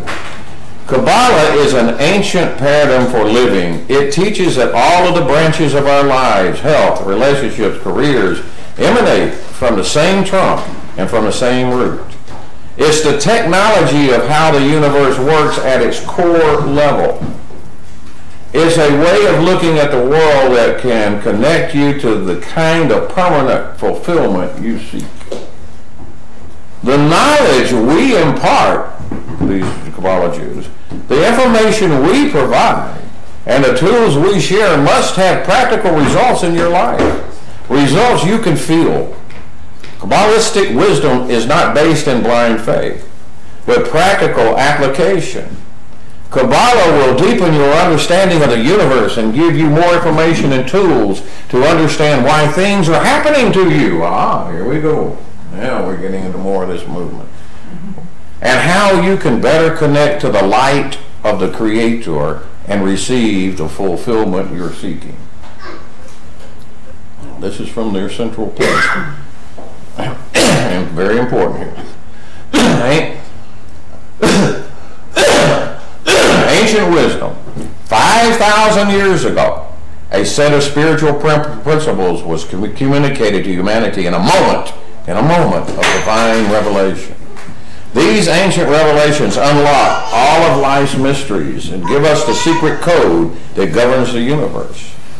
It is an incredible system of logic and phenomenal technology. What did we talk about earlier? The technology and the wisdom and understanding that can alter the way you view your life. It is the oldest sacred document in existence. This extraordinary, powerful set of tools is known as the Zohar. That's the name of their set of books that surround and outline and guide their Bible, so to speak, in this. It's known as the Zohar. The Zohar is the original instruction manual for life, the basis of Kabbalistic wisdom. So if you hear the word Zohar, you know it's their collection of writings around it. In recent years, millions, brethren, listen to this, millions of men and women all over the world have discovered Kabbalah and have changed their lives dramatically. Its timeless principles apply to everyone who seek fulfillment. Kabbalah provides a roadmap for getting rid of chaos and experiencing the universe the way the Creator meant for you to experience it. In learning Kabbalah, you will understand what chaos really is. And you will realize, that's for sure, And you will realize that it was never meant to be a part of your life. What's more, you will discover powerful tools for eliminating this chaos and replacing it with unity, love, and fulfillment. Our physical universe operates under a clear set of spiritual laws. You may be unaware of the laws that govern it, though through the wisdom of Kabbalah, these spiritual laws are explained clearly and understandably. Be better able to make sense of your life and experience the joy and fulfillment that you are meant to have. Remember this, brother, because of these leaders that we're going to discover later, people you know well that are involved with this and embrace this, it's going to shock you. All right. Let's see, right. The secret revealed. The teachings upon which Kabbalah is based have existed since the beginning of time. But the first written record of it is called the Book of Formation. This ancient document, written 5,000 years ago, attempts to help us understand the secrets of the universe. However, 2,000 years ago, the main body of teachings of Kabbalah, called the Zohar, or the Book of Splendor, was revealed in Israel by Rabbi Shimon bar Yochai, I guess. While the knowledge of how the universe functions is contained in the Torah, oh, thank you, it's in God's book, also known as the 5 books of Moses or the Old Testament. The Zohar actually deciphers the ancient scripture, explaining that all of those stories are not just meant to be understood on a literal level. Rather, there are analogies or codes for how the universe functions in a spiritual way. In fact, the Zohar deciphers the Bible chapter by chapter. All right, end of that. So now you know a little bit about that. Now, this is where I'm going to call Brother Glenn to read for a while. This is from Judaism 101. There's a few more aspects of this that I want you to be aware of, and then we'll be coasting on it. May I ask the question? Yes, ma'am. Okay, so I'm just trying to summarize the I'm not sure if I'm pronouncing it right. Hasidism? Hasidism? Hasidism is a sect of Jews that study the Kabbalah, which is wisdom, and through the Zohar, which is a book that guides them and how to get chaos out of their life. Is that a basic understanding? Basically, those of the Hasidic rabbis, rabbis, they embrace Kabbalism, right, which we just went through about what that is and what that means. And they consider themselves, when they reach the point where they obtain the name Rebbe, R-E-B-B, Rebbe, and we'll see what the difference is in a moment between a rabbi and a Rebbe. They become a spiritual advisor, right, and this is what they embrace. Right. They try to delve into a person's psyche and heart and spirit to give them guidance. And this is just, these Hasidic Jews are those Orthodox Jews, are those ones with black hats and the sideburns? But some of them are. Some of them are different sects and that dress differently, but some of them do have that. Okay. And they usually wear the phylacteries on their forehead. Yeah. And we'll see him with one of them on here in a moment. Okay. All right. Well, actually, bear with me. When we get going here, you're going to go, wow. Didn't know what was going on around me. All right, whenever you're ready, Glenn. Okay. Excuse me. Oh, I'm sorry. Excuse me. You said Zohar is the reference book that Kabbalism used? That's more or less what, yeah, as of 2,000 years ago, they said it had the ancient books and the ancient wisdom 5,000 years ago. And over the years, those that practiced, the rabbis that practiced Kabbalism, they had put together their books called the Zohar, or the Book of Splendor, that actually went on to say it deciphers the Bible chapter by chapter, but shows you how to get into the metaphysical part of it. Is there any way that those books are available today? The Zohar, yeah. But they're a set of books. Okay, so how do you go about retrieving those? How do you go about what, sir? How would a person go about? You would probably have to contact the Kabbalah Center there, and they can tell you, how to get them or whatever, and what's going on there. But most likely, like the Talmud, people will say, well, if you got a Talmud, the Talmuds are 73 books. Okay. It's just not like going down to the local Jewish bookstore and getting a Talmud. It's 73. There's 4 books that tell you how to keep the Sabbath. Okay. So, I don't know how many books are in the Zohar. It's a collection of the the thousands of years and the centuries of their supposed wisdom and whatever put together in this collection is called the Zohar. Okay, so you say you would have to get in touch with. Sir, since it's Jewish mysticism, I don't want to set, and I don't want to set in my house, so I hadn't inquired into where to buy any. Yeah. I don't want to stop. We're going to look at just a little bit of it, and when you see it, you'll say, I don't open my door, my mind to Satan's backyard. Oh, that's it. I won't not. Oh yeah, big time. This is nothing but Jewish mysticism, and we're fixing to see right here from this my Jewish learning a little more about it. This is demonic. I thought you said that.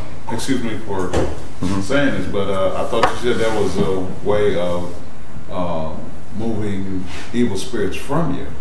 Well, that's what they want to do. See, they're looking from a spiritual way, from a spiritual perspective, supposedly on God's side. Okay. Of the aisle, not understanding that what they're actually doing, they're in Satan's backyard. Oh wow. I think, Lani, we might want to give a little bit of an introduction since they came in a little bit later. This is his first time here. We don't want him to think we're teaching you should get these books and you should believe them. Oh yeah, well, know again why are we learning this? All right, well, let's look at this right here. Then if you would start right there, and then we'll talk again at the end of this little article, and it's not extremely long. Would you start there, Glenn, please, in this box? Yes, so Judaism has ancient mystical teachings. That's the bullet point. The next bullet point, mysticism was taught only to those who had already learned Torah and Talmud. Another bullet point, Jewish mysticism is known as Kabbalah, and part of it was written in the Zohar. Another bullet point, Kabbalah and its teachings have been distorted by mystics and occultists. Last bullet point, one well-known teaching is the Ein Sof and the 10 Sephirot. Okay. All right, now I've outlined some things here, but to try to shorten things a little bit. But if you would, right when you see it in the aqua right there, start there, and then we'll go inside this box. Okay, so the areas of Jewish thought that most extensively discuss these issues, Kabbalah and Jewish mysticism, were traditionally not even taught to people until the age of 40, when they had completed their education in Torah and Talmud. Yeah, they wouldn't even let people know about it unless they had a deep understanding in the Jewish community of the Talmud and so forth. You had to be 40 years old to be introduced to this new spiritual understanding. See? All right, let's see if some of this might clear it up. If it doesn't, we'll talk again. Now, this is from, Judaism 101. I'm not making this stuff up. Okay. All right, Glenn. Okay, so this is under mysticism in Judaism. Mysticism and mystical experiences have been a part of Judaism since the earliest days. The Torah contains many stories of mystical experiences, from visitations by angels to prophetic dreams and visions. The Talmud considers the existence of the soul and when it becomes attached to the body. Jewish tradition tells that the souls of all Jews were in existence at the time of the giving of the Torah and were present at the time and agreed to the covenant. Stop right there if you would. You catch that, brethren? Yeah, that's cool. They believe that every Jewish soul that ever lived or existed was there, either physically or metaphysically when the laws were given at Mount Sinai, and all Jews agreed to it. That's why they consider all of Israel Jews. Thank you. Right. Jews are only one tribe of 12. Right. it was Israel that was at Mount Sinai, not the Jews. I mean, not just the Jews.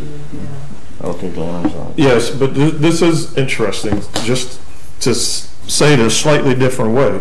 So they're saying that everybody who was born and died before the law was given on Mount Sinai were still actually there in spirit at Mount Sinai. Exactly. And even people who are alive today, who were not alive back then, were literally, their spirits were in agreement. All that were lived, had lived, were living, or would live, they were all present there making, saying, yes, we will obey this covenant. Wow. Very interesting. Okay. Okay. There are many stories of places similar to Christian heaven and purgatory, of wandering souls and reincarnation. The Talmud contains vague hints of a mystical school of thought that was taught only to the most advanced students and was not committed to writing. There are several references in ancient sources to Maesh Bereshit, the work of creation, and Maesh Merkava, the work of the chariot, of Ezekiel's vision, the two primary subjects of mystical thought at that time.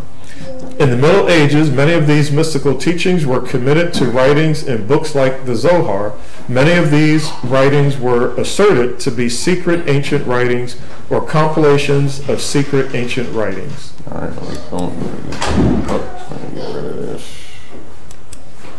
So we've learned in the past, and like you said, Lonnie, we've been focused on all this misunderstandings from the Romans and how they got it from Babylon, but nobody's been paying attention to what the Jews have been thinking. So this is a really good understanding of their mindset and how they think of things that we really need to know, because a lot of people have left just being a Christian Sabbath keeper and have gotten into Judaism thinking that that's a holier route.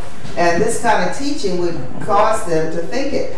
Unless you weren't a physical Jew, of course, then you would be excluded from all this and maybe you'd be turned off.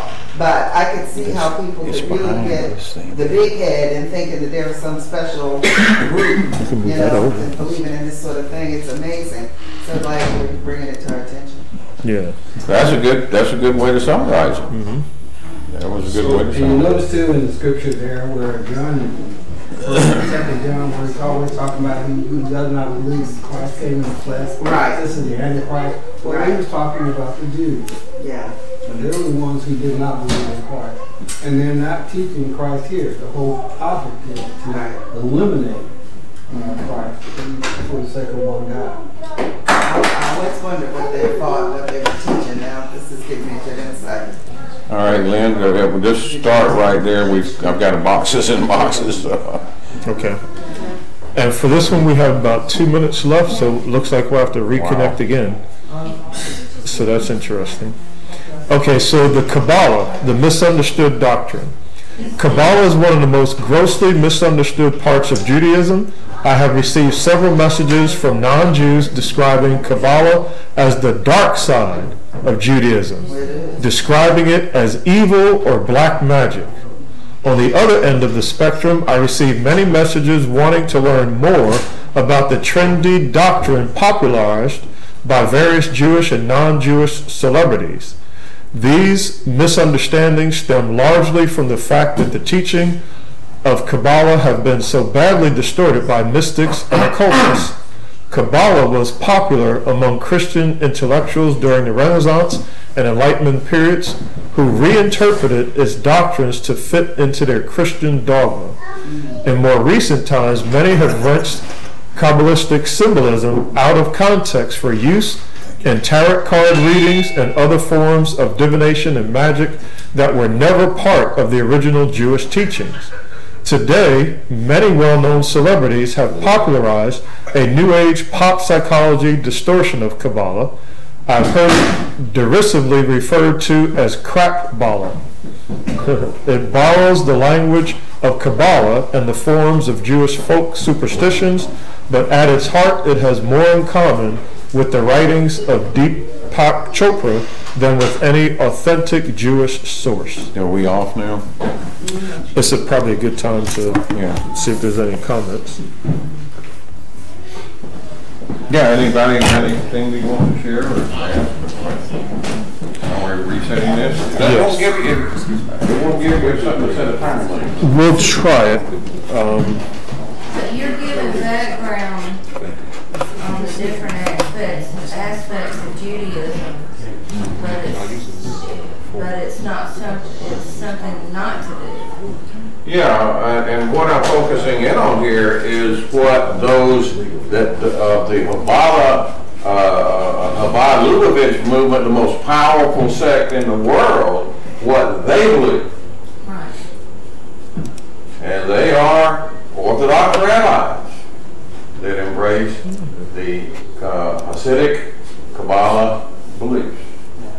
So I want you to know what's behind the scene, because we're going to see them on videos and listen to them, and they're going to come across as the most wonderful, kind, giving, sharing, concerned people you would ever want to meet.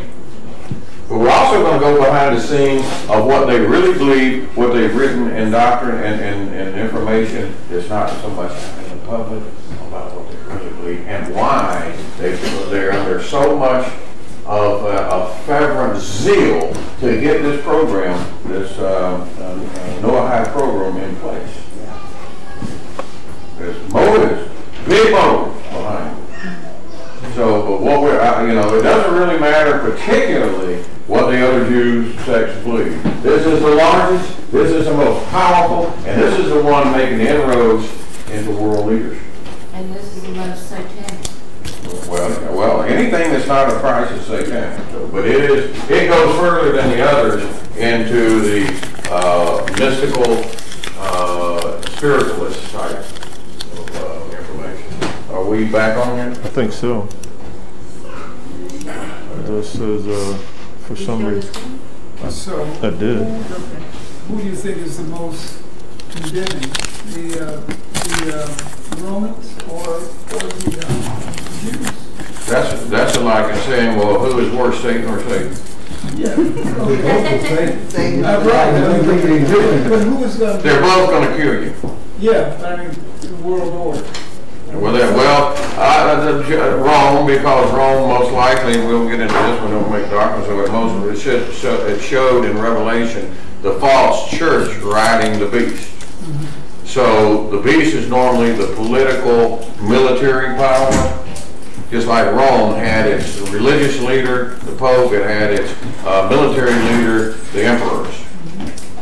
And but we can talk about that, at the end of this thing and how this all might fit in. But overall, probably, in my understanding of it right now, I would lean more toward that the Roman system is going to clash with, although they're working together now with this system, at some point, they're going to clash together against one another. And the Roman system has the strength because it has the military might.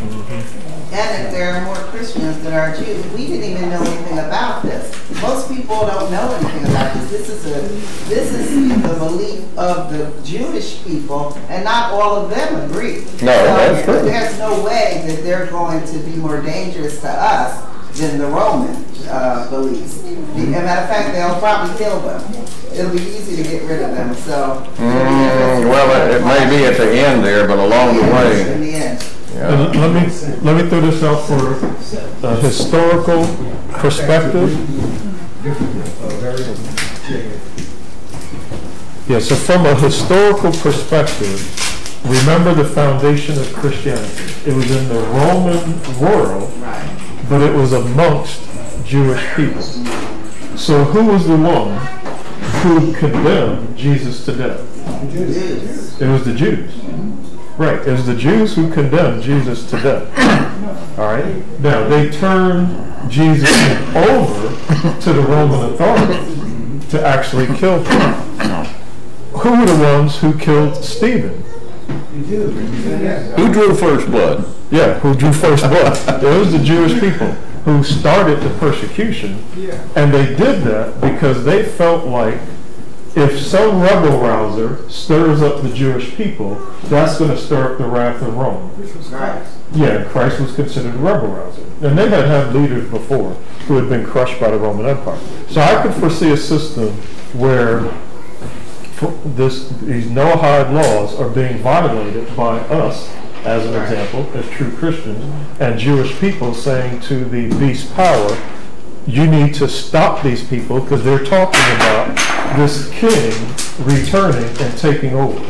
Because we believe in the coming kingdom of God being established on the earth. So with that theory, with that thought, now you see how the daily sacrifices that the Jews are going to start. That's where you went back to the red heifer. Yeah.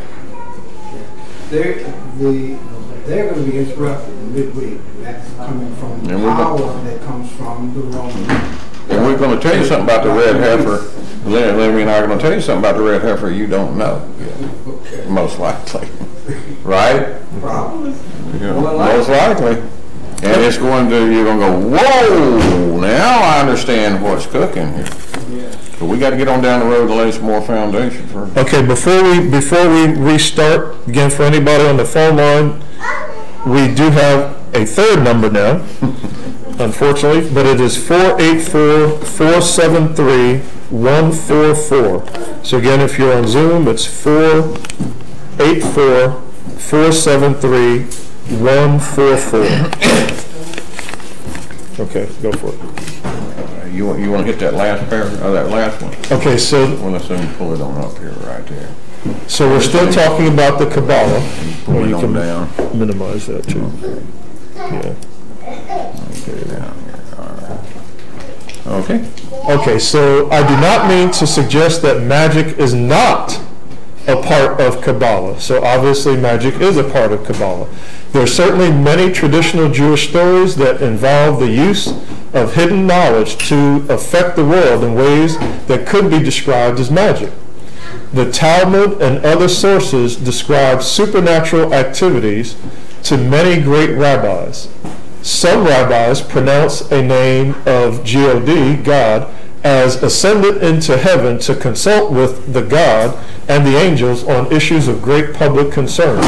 One scholar is said to have created an artificial man by reciting various names of God. Wow. How about that? That is crazy. Much later stories tell of a rabbi who created a man out of clay and brought it to life by putting in its mouth a piece of paper with the name of God on it. However, this area of Kabbalah, if indeed it is more than mere legend, is not something that is practiced by the average Jew or even the average rabbi. There are a number of stories that discourage the pursuit of such knowledge and power as dangerous and irresponsible. If you see any books on the subject of practical Kabbalah, you can safely dismiss them as not authentic Jewish tradition because, as these stories demonstrate, this kind of knowledge was traditionally thought to be too far dangerous to be distributed blindly to the masses. Still doesn't mean that they weren't involved with it. Yeah. Especially the big rabbis behind the scene. What they're doing, at 12 midnight and behind closed doors, you don't know. Yes. But at any rate, okay, did that finish that up? So, I think it did. All right, now.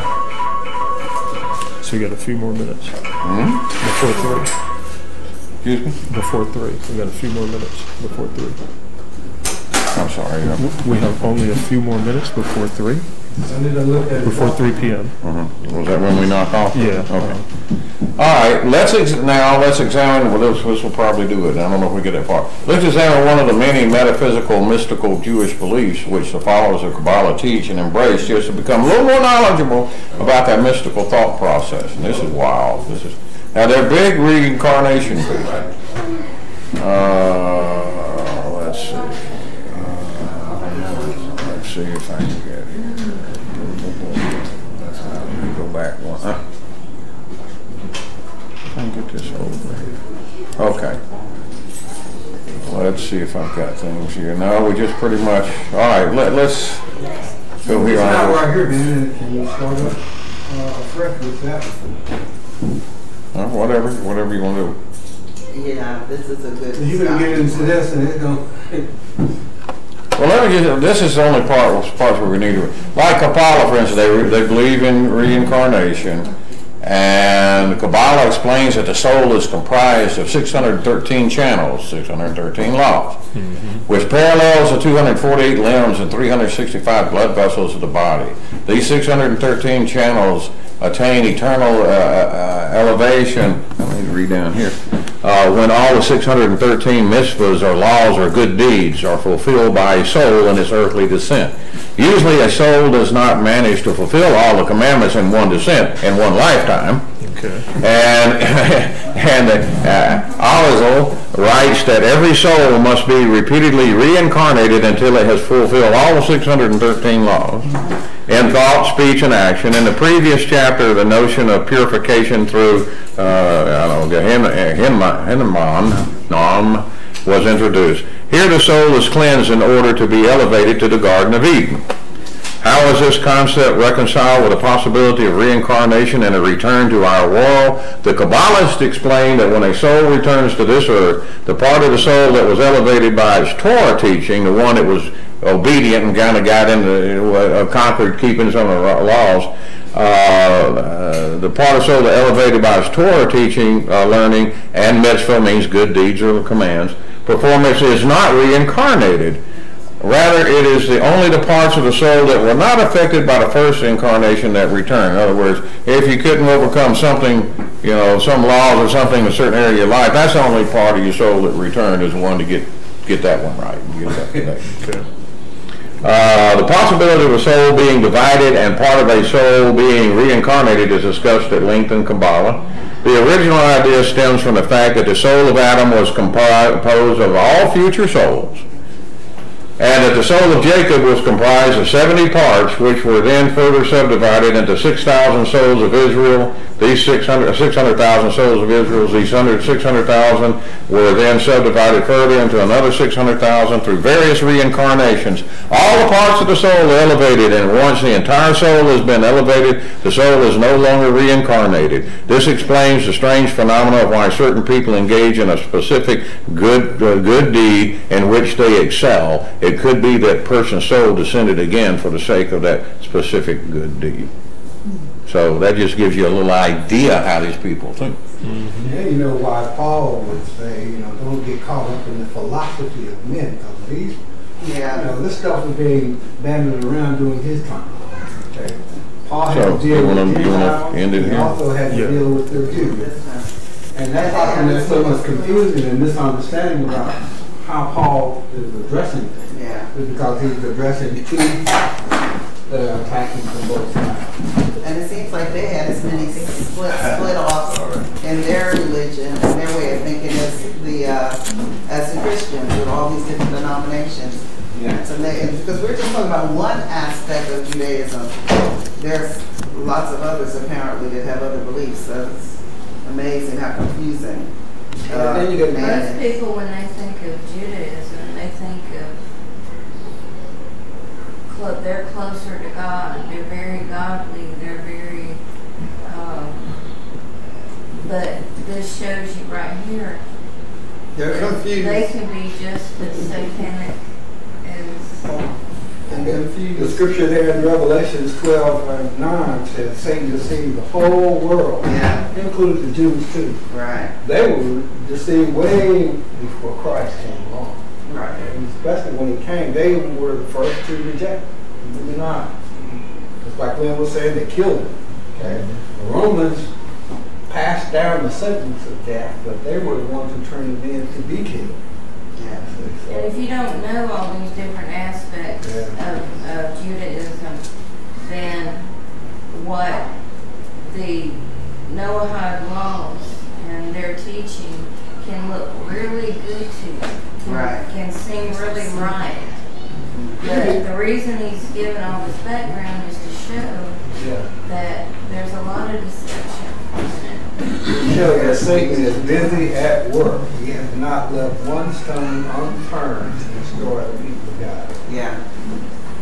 And that's why, the scripture there in 12:17 says that Satan is at war with the people of God. To keep the commandments commandments and the testimonies of Jesus. Excuse me. Let me, if they allow 1 minute. Oh, I'm sorry, did somebody say? Are you done with the presentation? Yes. Okay, I want to move it in because she can't hear the conversation. Okay, yeah. I just wanted to make sure you've done it. Can we show one teaser for next week to make people want to come? Sure. All right. Preview of what's coming up. All right. Now, we haven't shown you what the Noahide laws yet. Do I say okay here? Yes, you can say okay. We haven't shown you what they consist of, but let's... You can close it, yeah. Let's just give you a little teaser. End meeting. Oh, end meeting? Yeah. Okay. Yeah. You're showing something, so you don't. Here you go, big guy. Oh. I guess somebody might still be on here. Well, somebody's on there, fine. Okay. Well, I got to get back to the presentation. Yeah. Oh, I got it backwards. No wonder.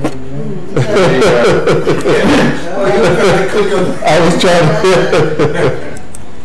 The Noahide laws are marketed by them as an education Where's your PowerPoint, program, as education days, and that's how they wheedle in. And I want to show you one. We'll show them the thing with the U.S. Congress, just that one page, to see where we are, and that may be. How many here have ever heard of National Education Day? Where's my PowerPoint? Yeah. So is it down at the bottom? This one? Go all the way to the bottom. That's not it. Every year, every term. So you had logged off of it? I don't know. There was already something up there that said like just X out or something. Every president? My thing's right there, isn't it? This one? From yeah. Well, I don't know how that was way back there. I don't know. All right. So we're going forward. No. Okay. Here. So they're not just kissing the place, right? They're making a declaration to this. All right, now let's go. And shall I move it on forward so I can see? So it won't take up a lot of time. All right. Way of coming to have peace. Wow. Everybody observing the same Wow. All right, look at this, brother, real quick, so we can end this because Glenn said can't need to come in. All right, now, here's what you need to understand, and we're going to give you a little taste of this, but it's not as far as it goes. View, shrink the fit, where's... You know, we got the internet right there. You can pull up that global perspective too. Usually when I go to... You want to make it bigger? Yes, sir. At the bottom, right at the bottom in the center says 100%. Oh, okay, well I didn't know this was a Snagit. I was thinking it was a Word file. Okay, let's go. Well, I can just do this then. You said you have your internet, you pulled off of global? Who said that? Me, I was just saying that you can go on the internet and you can look up the Noahide laws in a global perspective. Oh, okay. And it will give you some information on there that you probably can track. Okay. Not the one I want. All right, let's see. Let's see this document. Right here. Here's the document. All right. All right, here we go. Here's a document that it started back at President Reagan. It's the National Day of Reflection back in '82. Here he is, the proclamation that he made that the Congress signed. And what is he doing? He's saying the President of the United States feels that the 7 Noahide laws are of great importance. So much so that certain days have been declared reflection days, a day to reflect on the 7 man-made laws, also known as Education Day. We have already adopted that into, let's see if it's here. Yeah, here's the actual bill of Congress. We'll just read it real quick. Here's the congressional bill at congress.gov. 172nd Congress of the United States of America at the first session. begun and held at the City of Washington on Thursday, 3rd day of January, 1900. Joint resolution to designate March 26, 1991 as Education Day USA. Whereas Congress recognizes historical tradition of ethical values and principles which are the basis of civilized society and upon which our great nation was founded. Whereas these ethical values and principles have been the bedrock of society from the dawn of civilization, and they were known as the 7 Noahide laws. This is from our Congress. Whereas without these ethical laws and principles, the edifice of civilization stands in serious peril of returning to chaos. Whereas society is profoundly concerned with the recent weakenings of these principles that have resulted in the crises that beleaguer and threaten the fabric of our civilized society. Whereas the justified preoccupation with these cries must not let the citizens of the nation lose sight of their responsibility to transmit these historical ethical values from our distinguished past to the generations of the future. Whereas the Lubavitch movement has fostered and promoted these ethical values and principles throughout the world. Whereas Rabbi Menachem Mendel Schneerson, leader of the Lubavitch movement, is universally respected and revered, and his 87th birthday falls on March of 91. Oh my God. Whereas in tribute to this great spiritual leader, the Rebbe, this, his 19th year, will be seen as Education Day and Giving, the year in which we turn to education and charity to return the world to the moral values, ethical values contained in the 7 Noahide laws. And whereas this will be reflected in an international scroll of honor signed by the President of the United States and other heads of state, now thereby be it resolved by the Senate and House of Representatives of the United States of America on the Congress assembled March 26, 91, the start of the 19th year of Menachem Mendel Schneerson, leader of the worldwide Lubavitch movement, is designated as Education Day USA. The President is requested to issue a proclamation calling upon all the people of the United States to observe such a day with appropriate ceremonies and activities. Speakers of the House, Vice President. Well, maybe that's why we have so much chaos. Right. Excuse me. Huh? The black blonde back here. I said the black blonde back here. Right, well, I'm trying to juggle 2 things. Okay, can you do this for me? We don't see the blonde.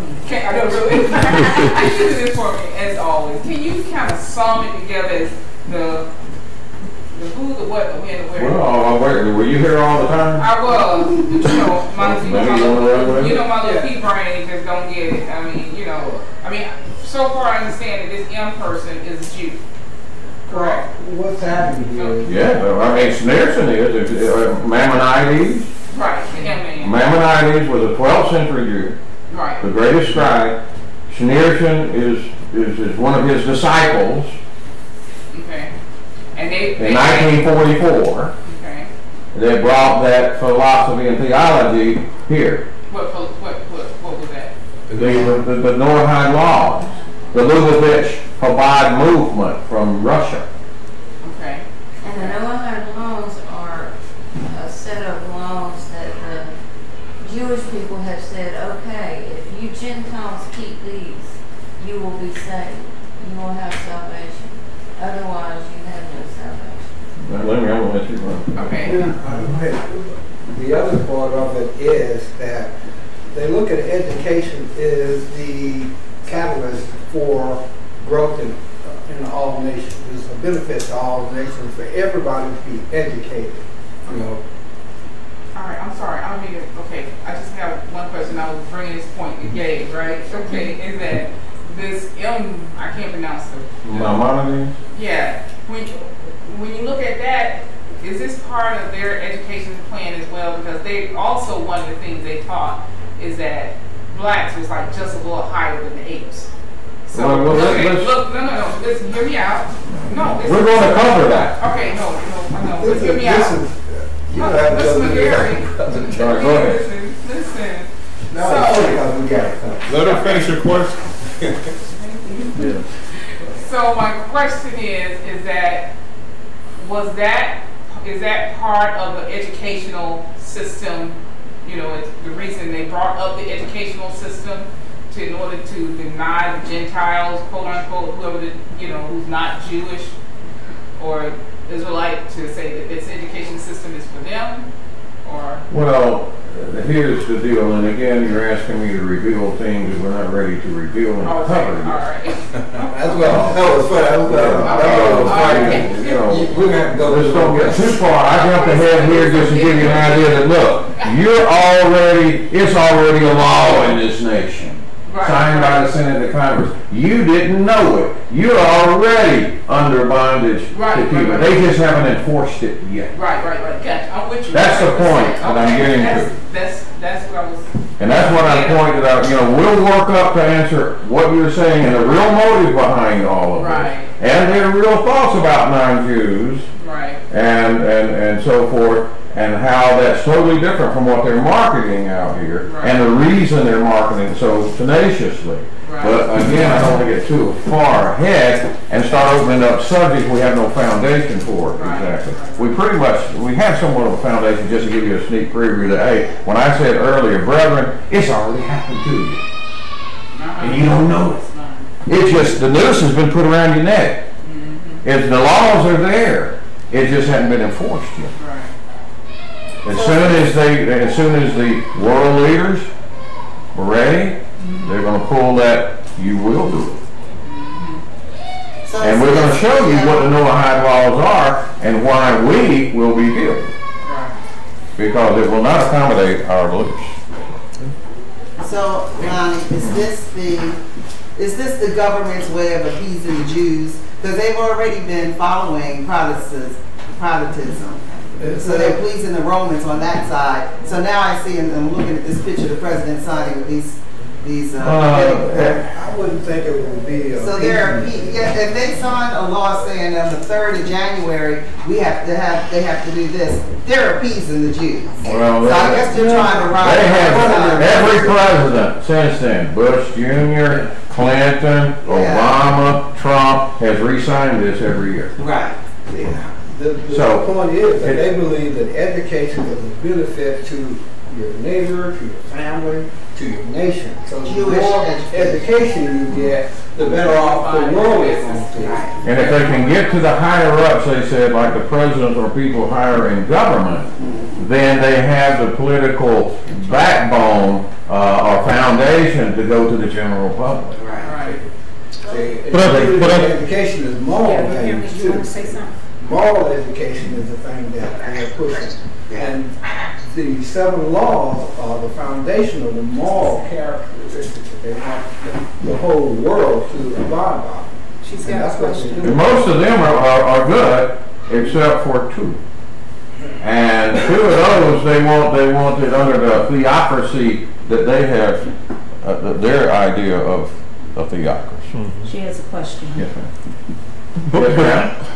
Just want to ask, are the Jews of today the real Jews or descendants of the Jews of the Bible? Oh, no, that's such a provocative issue, ma'am. I think we could go for a year about that one. Let's just say that the people that I'm talking about, the Jews that I'm talking about, are most likely, and I don't want to set doctrines here, but most likely are going to be the ones that are identified in the end time in Jerusalem, that have control of the temple, that have control of the sacrifices, and have control of the Sanhedrin. These are Lubavitchers and Chabad rabbis. And I tell you what, that is a huge question. If you don't mind, after we end services, we can go into a Bible study to start to answer that question. But it's such a huge subject that it's hard to cover it in just a few minutes. So do you want to do that as a Bible study? Oh, that's okay. I can't, I don't know. That's her calling. No, that's 816. So would you prefer for us to go deeper into it? Because we can do that. I already know the answer, but I just want to know what you believe. Okay. Well, yeah, it's a deeper subject. Yeah. So we'll cover that later. Let me just say, and I'm not trying to in any way be that for me personally, okay, and I'm not trying to be rude or any other at all. All of that other does not matter to me, because it's not affecting me as a Christian in my life and my family. I'm looking at the sect of the Jews that's going to come after the head of my family, the heads of my families. What the rest of them believe or don't believe at this point in my life, I don't really care. I'm looking at the ones that you can see when it says they are the synagogue of Satan. They say they're a Jew. We're fixing, I think, at the end of this, identify these, and that's the only ones I'm concerned about. The average run-of-the-mill Jew, you know, I'm just trying to enlighten the brethren to say, hey, watch out. You know, they control the altars, they control the Temple Institute, they control the Sanhedrin, these Lubavitchers. That's the only ones I'm worried about. And so that's what I was trying to identify for the brethren here. They also theology or their lineage back to there. Yeah. So, but I do want to go back to Von Seal's question because it wasn't answered. She asked the question, why are the leaders signing these documents? So we know why the Lubavitch movement is pushing it, but the question is, why would the leaders of the United States of America sign this document and accept it? And she was asking the question, was the motivation to appease them? If it's not to appease them, there must be some other reason why they're doing it. It's going toward a global government, a global one world government. One world government. So you're saying that they are in support of the one world government, and this is a part of. Okay. That one world, one God is their thing. That's for the Lubavitch movement, but for the leaders of the United States, who claim to be Christians. Yeah, who claim to be If you're Christians. Christian, you should not be dealing with the Jews. But you see, what about the movement in the Protestant community support Israel? Not to that extent. Here's something too. Wait, look, I think that's all part of it. That Satan's deception that support Israel is big in the Protestant. They believe that. They believe it strongly.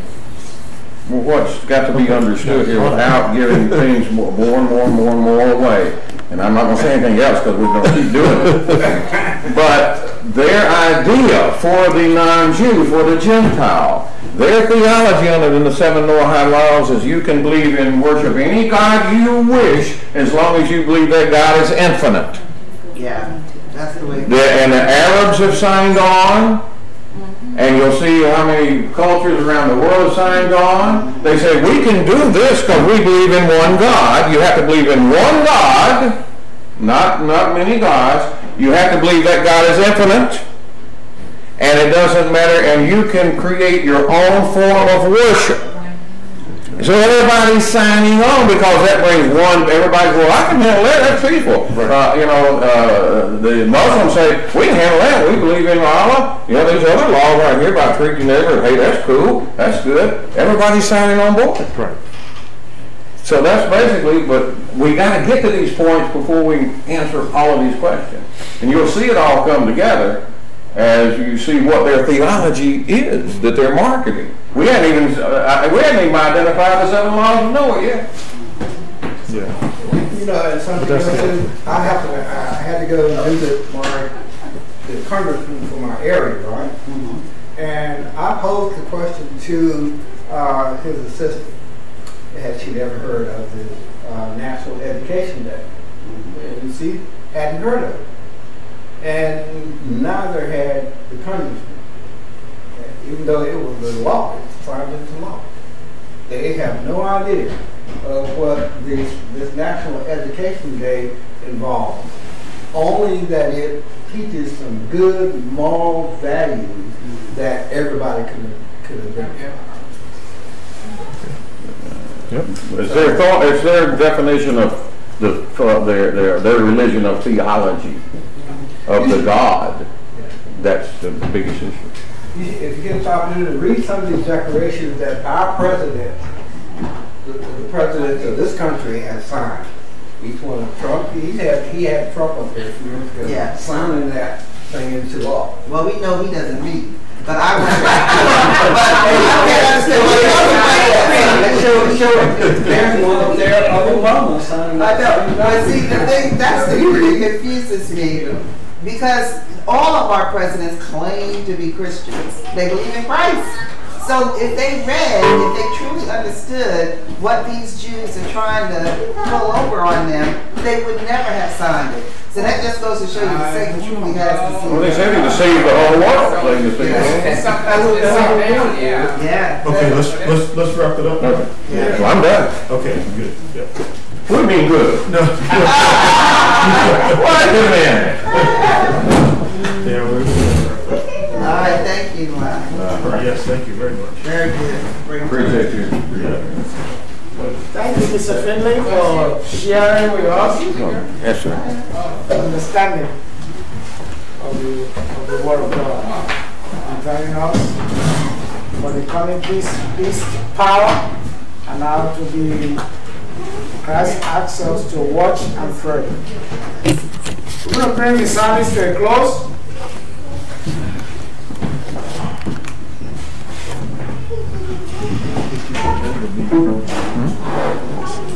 And for the closing prayer, I'm going to ask Brother Glenn Williams to give us a closing prayer. Shall we rise and take our